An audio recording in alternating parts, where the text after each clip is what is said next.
Sidang jemaat yang dikasihi Tuhan, kita mempersiapkan hati kita untuk menerima firman Tuhan hari ini. Kita naikkan pujian kita, selalu bersamamu.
Kita angkat pujian ini kembali.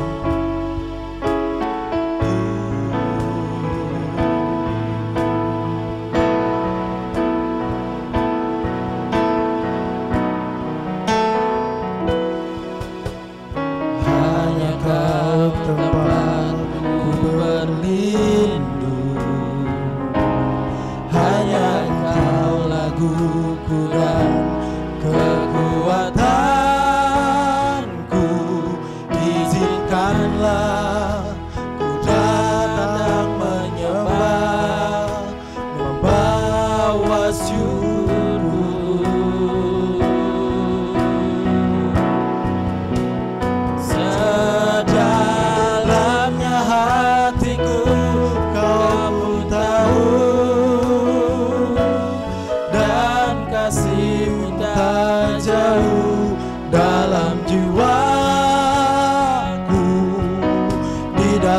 Kesesakan di dalam kemenangan, ku tahu Engkau selalu bersamaku.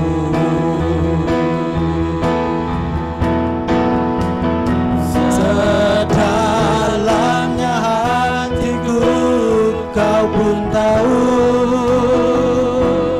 dan kasih-Mu tak jauh dalam jiwaku, di dalam kesesakan, di dalam kemenangan, ku tahu Engkau selalu bersamaku. Ku tahu Engkau selalu bersamaku.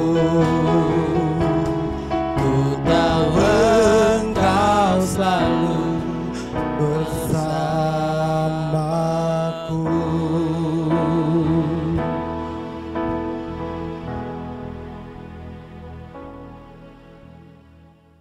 Shalom Bapak Ibu, saudara-saudari yang terkasih dalam Tuhan. Sungguh luar biasa hingga sampai saat ini kita merasakan kasih karunia yang besar di dalam kehidupan kita. Sebelum kita akan mendengarkan firman Tuhan pada pagi hari ini, terlebih dulu kita akan berdoa bersama-sama untuk menyerahkan segenap kehidupan kita. Biarlah Tuhan akan menjamah kita melalui firman Tuhan yang akan kita renungkan bersama-sama pada pagi hari ini. Mari kita bersatu di dalam doa. Allah Bapa yang mengasihi kehidupan kami, Allah yang selalu menyertai kehidupan kami. Kami bersyukur Tuhan, karena kebaikan-Mu Tuhan, karena rahmat-Mu yang besar, kami dapat mengalami perjumpaan pribadi kami melalui persekutuan kami pada pagi hari ini, bersama dengan keluarga-keluarga kami Tuhan. Kami dapat memuji dan memuliakan nama Tuhan, kami dapat menyembah Tuhan, di dalam situasi yang terjadi saat ini Tuhan. Apapun yang saat ini terjadi, semuanya itu tidak bisa menghalangi kami untuk kami dapat mengalami perjumpaan pribadi dengan Tuhan. Dan saat ini Tuhan, kami rindu Tuhan akan memberkati kehidupan kami melalui kebenaran firman Tuhan yang akan kami renungkan bersama-sama pada pagi hari ini. Kiranya Tuhan akan memberkati kami dengan hikmat pewahyuan yang daripada Tuhan, sehingga firman-Mu ini Tuhan dapat bekerja di dalam kehidupan kami. Ketika kami merenungkannya Tuhan, kami akan memperoleh berkat yang luar biasa, karena Tuhan bekerja di dalam kehidupan kami. Terima kasih Tuhan, Kau urapi kami semua, urapi hamba-Mu yang akan menyampaikan kebenaran firman-Mu. Di dalam nama Tuhan Yesus Kristus kami sudah berdoa, haleluya, amin. Puji nama Tuhan, Bapak Ibu dan saudara-saudari yang terkasih dalam Tuhan. Firman Tuhan pada pagi hari ini saya berikan judul, yaitu diubahkan untuk berubah dan menghasilkan buah. Sebelum saya akan menjelaskan apa yang dimaksud dengan diubahkan, lalu kita berubah dan menghasilkan buah, saya akan memberikan ilustrasi terlebih dahulu. Di dalam ilmu pengetahuan, ada satu hal yang dipelajari, yaitu berkaitan dengan yang namanya metamorfosa.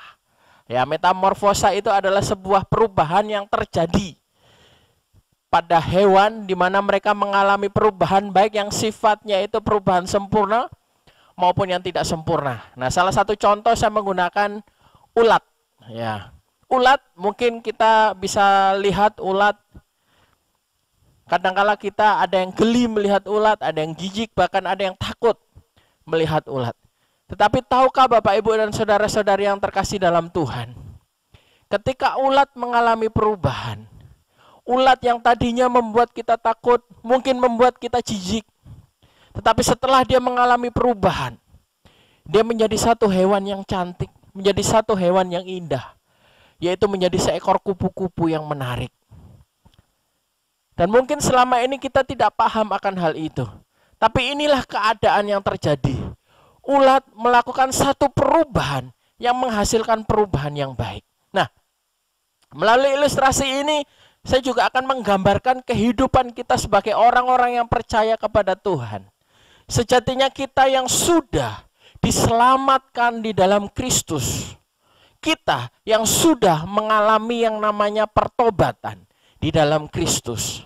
Makna dari sebuah pertobatan secara rohani yaitu sebuah tindakan di mana kehidupan yang dahulu dalam keadaan tidak berkenan kepada Allah, kemudian berubah melakukan sebuah tindakan yang dikehendaki oleh Allah. Nah, ini yang dimaksud dengan bertobat secara rohani di dalam kehidupan kita. Di mana dulu mungkin kita jelek, gambarannya seperti ulat, yang orang melihat kita jijik, orang melihat kita mungkin takut, orang melihat kita geli. Karena apa? Kehidupan kita yang dipenuhi dengan dosa. Dengan perbuatan-perbuatan yang jahat yang kurang berkenan di hadapan Allah, bahkan mungkin secara manusia juga kurang berkenan. Tetapi ketika pertobatan itu terjadi di dalam kehidupan kita, kita diubahkan menjadi sesuatu yang indah, yang dulunya jahat menjadi baik, yang dulunya jelek menjadi luar biasa sempurna di hadapan Allah, sehingga kita dikasihi Allah dan juga dikasihi oleh manusia. Dan inilah yang seharusnya terjadi kepada orang-orang yang percaya kepada Kristus, yang mana Kristus telah mengubahkan kehidupan kita. Hal yang perlu kita sadari di dalam kehidupan kita, pertobatan kita bukanlah semata-mata karena kekuatan kita, tetapi pertobatan kita itu karena Allah bekerja di dalam kehidupan kita. Mari kita buka sama-sama di dalam Alkitab kita. Di dalam Yohanes 15 ayat yang ke-16. Injil Yohanes pasal 15 ayat yang ke-16. Firman Tuhan berkata, bukan kamu yang memilih aku, tetapi akulah yang memilih kamu, dan aku telah menetapkan kamu supaya kamu pergi dan menghasilkan buah, dan buahmu itu tetap, supaya apa yang kamu minta kepada Bapa dalam namaku, diberikannya kepadamu. Saya akan menggarisbawahi perkataan Tuhan Yesus yang ditulis oleh Yohanes di sini, yaitu dikatakan seperti ini. Bukan kamu yang memilih aku, tetapi akulah yang memilih kamu. Sebagaimana tadi saya katakan bahwa pertobatan kita itu bukanlah semata-mata karena kekuatan kita, tetapi karena ada campur tangan Allah terjadi di dalam kehidupan kita. Di dalam Yohanes ini sangat jelas sekali dikatakan bahwa Allah bekerja menetapkan kehidupan kita untuk kita menjadi miliknya. Karena di sini dikatakan bahwa bukan kamu yang memilih aku, tetapi aku yang memilih kamu. Artinya Allah sendiri yang memilih kita untuk kita memiliki satu hal yang luar biasa yang dikehendaki Allah. Hal apakah itu yang dikehendaki Allah? Yaitu di mana Allah berkata selanjutnya, dikatakan, dan aku telah menetapkan kamu supaya kamu pergi dan menghasilkan buah, dan buahmu itu tetap. Artinya pertobatan yang terjadi di dalam kehidupan kita itu bukan tidak ada tujuan, tetapi ada maksud Allah yang besar yang akan dikerjakan di dalam kehidupan kita, yaitu apa? Menghasilkan buah di dalam kehidupan kita. Ini yang dikehendaki Allah di dalam kehidupan kita sebagai anak-anak Tuhan, di mana kita bisa menghasilkan buah. Buah-buah yang sudah ditetapkan oleh Allah, yang sudah diajarkan sendiri oleh Allah di dalam kehidupan kita. Lalu, buah-buah yang bagaimanakah yang dikehendaki oleh Allah untuk kita bisa melakukan di dalam kehidupan kita? Yang sejatinya kita yang sudah bertobat, yang sudah ditentukan untuk kita bisa mengalami pertobatan dalam kehidupan kita. Dan kemudian kita belajar akan perbuatan-perbuatan Allah di dalam kehidupan kita, sehingga hidup kita menghasilkan buah. Dan buah itu bisa dirasakan oleh orang lain. Ada hubungan yang luar biasa di sini, di mana hubungan tidak hanya berhenti hubungan antara kita dengan Allah, Allah dengan kita, tidak. Tetapi ada hubungan selanjutnya, yaitu hubungan Allah kepada kita, kita kepada orang lain. Dan itulah yang dikehendaki oleh Allah. Di mana tujuan berbuah ini yaitu untuk orang lain bisa merasakan buah-buah pertobatan yang ada di dalam kehidupan kita. Nah, kira-kira buah-buah pertobatan yang bagaimanakah yang akan kita munculkan di dalam kehidupan kita sebagai anak-anak Tuhan yang sudah dipilih oleh Allah, yang sudah ditetapkan oleh Allah untuk bisa menghasilkan buah. Mari kita pelajari bersama-sama di dalam Alkitab kita. Kita akan buka bersama-sama di dalam kitab surat Petrus, Bapak Ibu dan saudara-saudari yang terkasih dalam Tuhan. Kita akan melihat dalam surat Petrus yang pertama, yaitu 1 Petrus pasal pertama ayat 22. Buah yang pertama yang akan kita pelajari. 1 Petrus pasal yang pertama ayat yang ke-22. Begini bunyi firman Tuhan. Karena kamu telah menyucikan dirimu oleh ketaatan kepada kebenaran.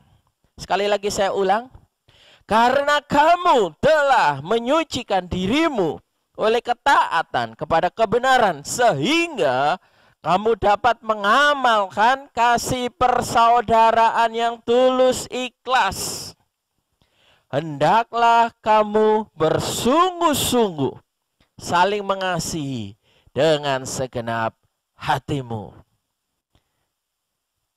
Hal yang pertama, buah apa yang bisa kita manifestasikan di dalam kehidupan kita kepada orang-orang lain, orang-orang di sekitar kita.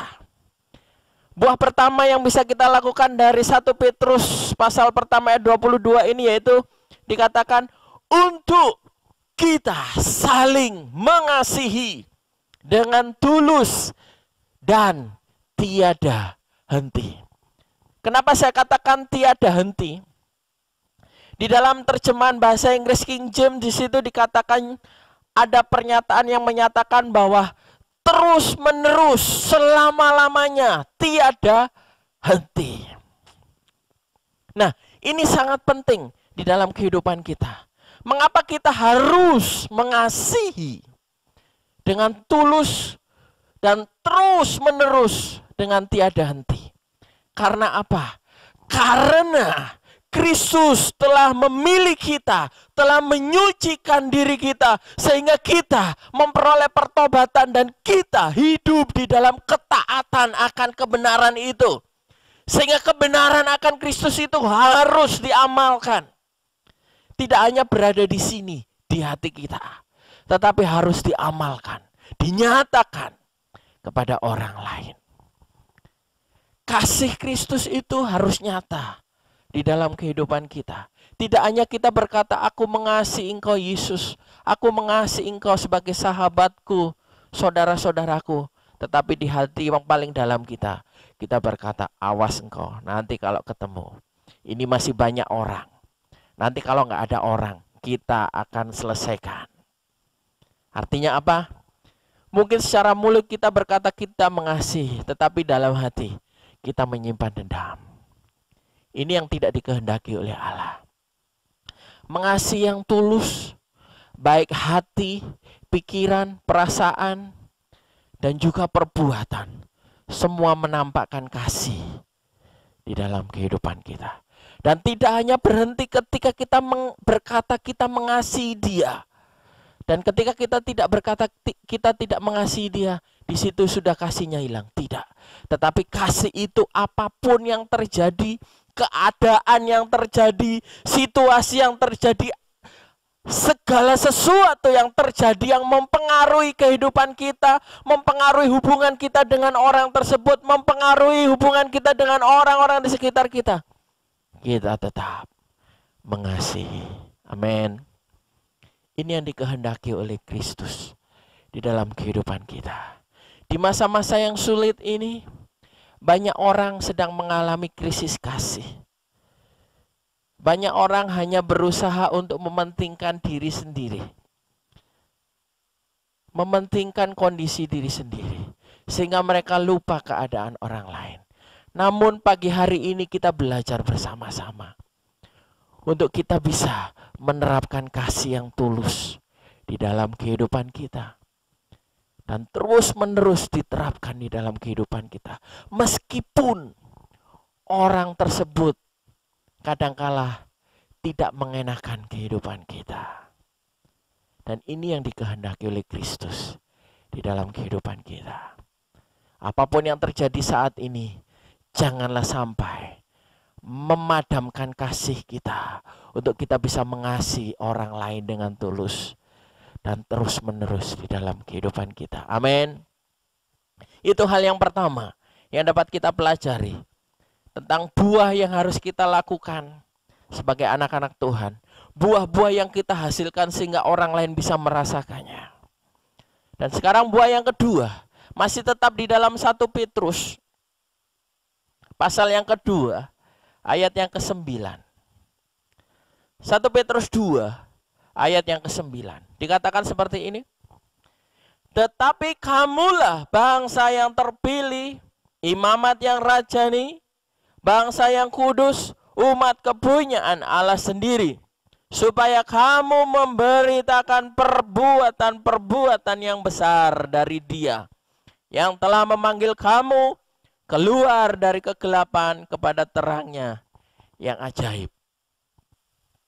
Saya akan mengulang pernyataan seperti ini, dikatakan bahwa supaya kamu memberitakan perbuatan-perbuatan yang besar dari Dia. Hal yang kedua yang perlu kita hasilkan, buah yang perlu kita hasilkan sehingga bisa dirasakan oleh orang lain, yaitu apa? Yaitu kita memberitakan perbuatan-perbuatan yang besar yang Allah kerjakan di dalam kehidupan kita, sehingga orang lain bisa juga merasakan perbuatan-perbuatan besar Allah yang terjadi di dalam kehidupan kita, sehingga mereka bisa merasakan kasih Allah dan mereka bisa memuji Allah. Artinya kita menjadi pemberita-pemberita pekerjaan Allah yang dahsyat kepada orang-orang di sekitar kita. Mungkin selama ini dengan situasi yang terjadi, dengan kondisi pandemi saat ini, kita jarang berhubungan satu dengan yang lain, berkomunikasi dengan saudara-saudara kita, dengan teman-teman kita. Bahkan bagaimana kita mau berkomunikasi ketika kita bertemu saja mungkin ada rasa takut. Ya, mungkin terjadi seperti itu.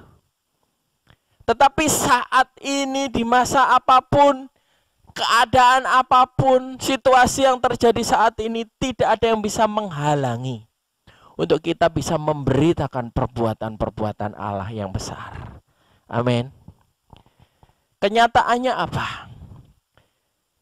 Di kehidupan sekarang ini kita sudah diperlengkapi dengan teknologi-teknologi canggih, di mana teknologi-teknologi ini bisa kita gunakan untuk kita bisa memberitakan pekerjaan Allah yang besar, yang seharusnya kita bisa gunakan itu untuk memberitakan pekerjaan-pekerjaan Allah yang besar. Seperti HP kita, di mana kita tiap hari selalu bisa melihatnya, bahkan kita memegangnya, bahkan memainkannya. Nah, melalui HP ini juga kita bisa memberkati orang-orang di sekitar kita. Kita bisa menjadi pemberita-pemberita pekerjaan Allah yang besar. Bukan kita bisa menjadi penyebar-penyebar hoak. Ya. Kadangkala jika kita tidak selektif hari-hari ini, banyak berita-berita hoak yang kadangkala masuk di HP kita, lalu kita disebarkan kembali. Dan itu akan menyebar dan menjadi penyebar hoak lah kita. Tapi hari ini, pagi hari ini, kita akan belajar bersama-sama. Kita akan menghasilkan buah yang sangat luar biasa, yaitu apa? Kita menjadi pemberita-pemberita pekerjaan Allah yang dahsyat yang terjadi di dalam kehidupan kita. Sudahkah kita mengalami pekerjaan-pekerjaan Allah yang dahsyat yang terjadi saat ini dalam kehidupan kita? Ataukah kita justru saat ini sedang mengurung diri kita? Atau membatasi diri kita dengan keadaan yang terjadi, sehingga kita tidak berani berbuat apa-apa? Jangan terintimidasi dengan keadaan. Namun marilah kita keluar untuk menghasilkan sesuatu yang bisa dinikmati oleh orang lain. Seperti ulat yang tadi jelek, membuat orang jijik, geli mungkin. Tetapi ketika dia keluar menghasilkan sesuatu yang baru, orang memujinya. Wow. Dan inilah yang seharusnya terjadi dalam kehidupan kita. Kita memberitakan pekerjaan Allah yang dahsyat di dalam kehidupan kita. Di dalam situasi yang sulit ini, banyak orang membutuhkan dukungan-dukungan baik secara moral maupun spiritual. Dan inilah kesempatan kita untuk kita bisa memberitakan pekerjaan Allah yang dahsyat di dalam kehidupan kita. Amin. Ini hal yang kedua yang dapat kita pelajari bersama-sama. Dan yang terakhir, yang ketiga, buah apakah yang bisa kita manifestasikan kepada orang lain di dalam kehidupan kita? Yang ketiga, mari kita buka sama-sama di dalam 1 Petrus pasal yang ketiga, ayat yang ke-17 dan 18. Dikatakan seperti ini, sebab lebih baik menderita karena perbuatan baik, jika hal itu dikehendaki Allah, daripada menderita karena perbuatan jahat. Sebab juga Kristus telah mati sekali untuk segala dosa kita. Ia yang benar untuk orang-orang yang tidak benar, supaya ia membawa kita kepada Allah. Ia yang telah dibunuh dalam keadaannya sebagai manusia, tetapi yang telah dibangkitkan menurut Roh. Hal yang perlu kita garis bawahi di sini dikatakan bahwa sebab lebih baik menderita karena berbuat baik. Artinya apa? Lebih baik kita menderita dengan melakukan perbuatan baik. Artinya hendaklah kita terus melakukan perbuatan-perbuatan baik meskipun hasil yang kita dapatkan itu tidak mengenakan. Nah, ini yang dimaksudkan, yaitu kita tetap melakukan perbuatan baik yang mana Allah kehendaki, meskipun itu hasil yang nanti kita dapatkan itu nggak mengenakan bagi kehidupan kita. Karena apa? Kristus sendiri sudah mengajarkan di dalam kehidupan kita. Kristus menderita karena kebaikan. Dan hal inilah juga yang dikehendaki oleh Tuhan di dalam kehidupan kita. Di mana kita tetap menabur perbuatan baik di dalam kehidupan kita. Ada banyak cerita, ada banyak informasi yang pernah saya baca, bahkan saya dengar, di mana banyak saudara-saudara kita yang bekerja di garis depan. Di dalam situasi saat ini, dalam situasi pandemi ini, mereka bekerja setengah mati untuk pekerjaan yang sebenarnya sulit bagi mereka. Karena taruhannya itu antara nyawa dan keluarga. Dan ketika mereka bertaruh dengan keadaan seperti itu, secara kesehatan mereka dipertaruhkan. Dan keluarga mereka pun dipertaruhkan. Namun yang terjadi yaitu apa? Di keadaan sosial mereka pun akhirnya mereka juga dipertaruhkan. Padahal mereka sudah bekerja setengah mati untuk kebaikan. Untuk pemulihan orang yang sakit dalam situasi pandemi ini. Tetapi ketika mereka berada di masyarakat, mereka dikucilkan. Dan ini menjadi sesuatu yang miris. Apakah kita juga melakukan hal ini sebagai anak-anak Tuhan? Tuhan tidak menghendaki hal ini. Yang Tuhan kehendaki adalah kita melakukan perbuatan baik. Meskipun itu tidak mengenakan bagi kehidupan kita. Mungkin saat ini di sekitar kita ada saudara-saudara kita yang sedang berada di garis depan untuk membantu pemerintah melakukan pekerjaan yang sulit mengatasi pandemi yang terjadi saat ini. Dan ini sebuah tantangan yang besar bagi kehidupan kita semua. Apakah kita berani melakukan perbuatan baik, ataukah kita mengikuti keadaan sosial yang terjadi, yaitu kita melarikan diri dari orang-orang tersebut, atau kita mengucilkan orang-orang tersebut. Hal ini tidak dikehendaki oleh Tuhan. Mari kita sebagai anak-anak Tuhan, hal yang ketiga yang sangat penting ini yaitu apa? Terus kerjakan perbuatan-perbuatan baik. Meskipun itu tidak mengenakan bagi kehidupan kita. Nah, 3 hal inilah yang dapat kita renungkan bersama-sama. Yang pertama tadi dikatakan yaitu kita harus mengasihi dengan tulus dan seterusnya. Ya. Yang kedua, kita terus memberitakan pekerjaan-pekerjaan Allah yang sudah nyata di dalam kehidupan kita. Dan yang ketiga, kita terus mengerjakan perbuatan-perbuatan baik di dalam kehidupan kita. Meskipun hasilnya tidak mengenakan bagi hidup kita. Biarlah ketiga hal ini bisa kita kerjakan bersama-sama sebagai anak-anak Tuhan. Terutama di masa-masa pandemi ini.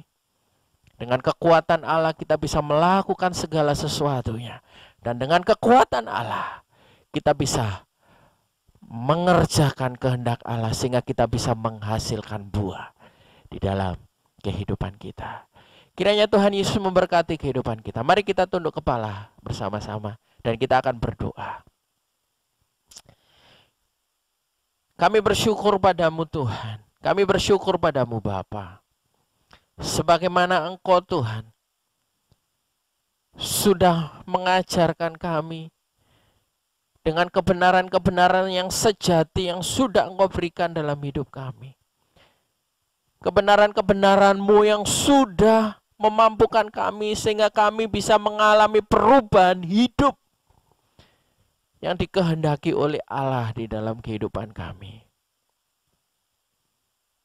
Dan biarlah ini Tuhan tidak hanya berhenti dari hidup kami saja Tuhan, tetapi biarlah melalui kehidupan kami, kami bisa memanifestasikan juga kepada orang-orang di sekitar kami. Sehingga orang-orang di sekitar kami akan mengalami kasih karunia Allah yang besar juga. Sebagaimana kami juga mengalami kasih karunia Allah yang besar Tuhan. Saat ini kami meminta Tuhan, biarlah kekuatan-Mu saja yang akan bekerja dalam hidup kami. Memampukan kami, memimpin, membimbing kami. Untuk kami bekerja dan menghasilkan buah yang dikehendaki oleh Tuhan. Terima kasih Bapa, terima kasih Tuhan. Meteraikan firman-Mu di dalam kehidupan kami, sehingga kami bisa menjadi pelaku-pelaku firman-Mu. Di dalam nama Tuhan Yesus Kristus, kami sudah berdoa dan mengucap syukur. Haleluya. Amin. Puji nama Tuhan. Tuhan Yesus memberkati. Sidang jemaat sudah diberkati oleh Tuhan dalam ibadah hari ini. Amin. Kembali kita bersama-sama memuji nama Tuhan dan kita akan menerima berkat Tuhan untuk kita semua. Kita naikkan pujian kita. Kami memuji kebesaran-Mu Tuhan.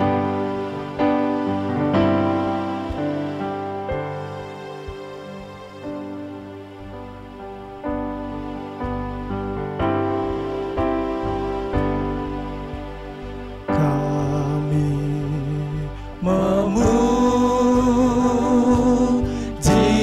kebesaran-Mu.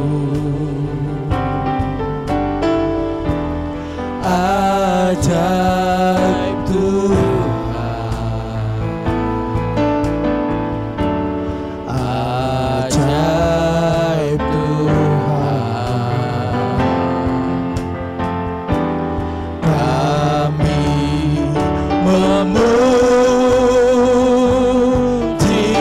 kebesaran-Mu. Ajaib Tuhan, ajaib Tuhan,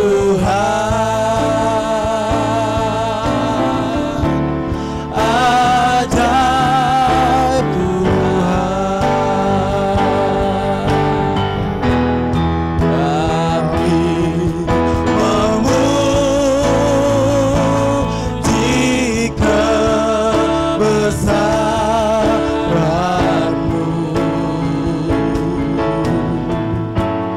Ajaib Tuhan, ajaib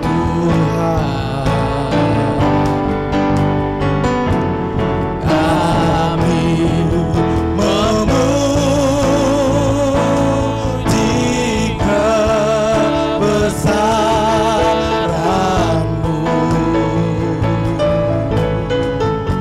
Ajaib Tuhan, ajaib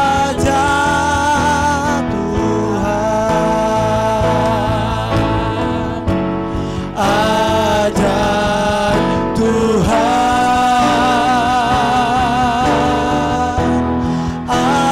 ajaib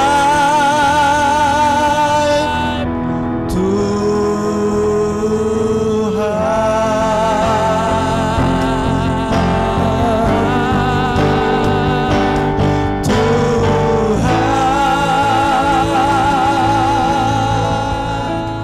ajaib Bapak Ibu saudara-saudara yang terkasih dalam Tuhan, kita akan mengakhiri ibadah kita pada pagi hari ini dan kita akan mengucap syukur kepada Tuhan dan kita akan menerima berkat yang daripada Tuhan. Mari kita bersatu di dalam doa.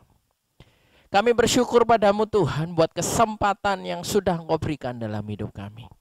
Kami bisa bersekutu bersama, menikmati hadirat Tuhan di dalam persekutuan kami, baik dengan keluarga kami, dengan saudara-saudara kami, dengan sahabat-sahabat kami saat ini. Biarlah semuanya itu Tuhan yang akan menguatkan kehidupan kami, akan terus memimpin kami untuk kami terus mengalami hadirat Tuhan di dalam kehidupan kami. Dan saat ini Tuhan, kami menyerahkan kehidupan kami ke dalam tangan-Mu. Biarlah Tuhan sendiri akan bekerja membimbing kami. Di dalam situasi saat ini, apapun yang terjadi dengan keadaan saat ini, mampukanlah kami untuk kami terus menghasilkan buah yang dikehendaki oleh Tuhan. Kami berdoa buat keluarga anak-anak-Mu Tuhan yang saat ini ada di rumah masing-masing. Biarlah Tuhan akan menjamah kehidupan mereka semuanya dengan limpahan kasih karunia Allah, bahkan kesehatan yang Kau berikan dalam hidup mereka, perlindungan yang daripada Tuhan, sehingga mereka dijauhkan dari segala sakit penyakit, dijauhkan dari segala mara bahaya yang akan mengintimidasi kehidupan mereka. Di dalam nama Tuhan Yesus Kristus yang saat ini sedang berada di luar kota, kami berdoa di dalam nama Yesus Tuhan, perlindungan dan penyertaan Tuhan menyertai kehidupan mereka semuanya yang saat ini sedang dalam situasi yang sulit, sedang mengalami kekhawatiran, sedang dilanda ketakutan, yang sedang dilanda oleh kegelisahan. Di dalam nama Tuhan Yesus, biarlah pemulihan yang daripada Tuhan bekerja di dalam kehidupan mereka, sehingga mereka mengalami damai sejahtera yang besar yang daripada Tuhan hadir dalam kehidupan mereka. Terima kasih Bapa, terima kasih Tuhan. Kami menyerahkan segala kehidupan kami ke dalam tangan-Mu. Masa depan anak-anak-Mu, baik melalui pekerjaan kami, melalui usaha kami, pendidikan kami, bahkan apapun yang kami rindukan, cita-cita masa depan kami serahkan ke dalam tangan Tuhan. Biarlah Tuhan sendiri akan bekerja, dan Tuhan sendiri akan menyatakan segala sesuatunya untuk kemuliaan bagi nama Tuhan. Terima kasih ya Bapa, terima kasih ya Tuhan. Kami juga saat ini menyerahkan persembahan kami ke dalam tangan-Mu. Persembahan kami yang tidak seberapa Tuhan, namun biarlah persembahan ini Tuhan, kiranya Tuhan akan melayakkan, Tuhan akan mensuci kuduskan sehingga bisa berguna untuk pekerjaan Tuhan bagi gereja Tuhan di tempat ini. Dan kami yakin dan percaya bahwa Tuhan akan memberkati kehidupan kami. Terima kasih ya Bapak, terima kasih Tuhan. Dan saat ini kami akan mengakhiri ibadah kami.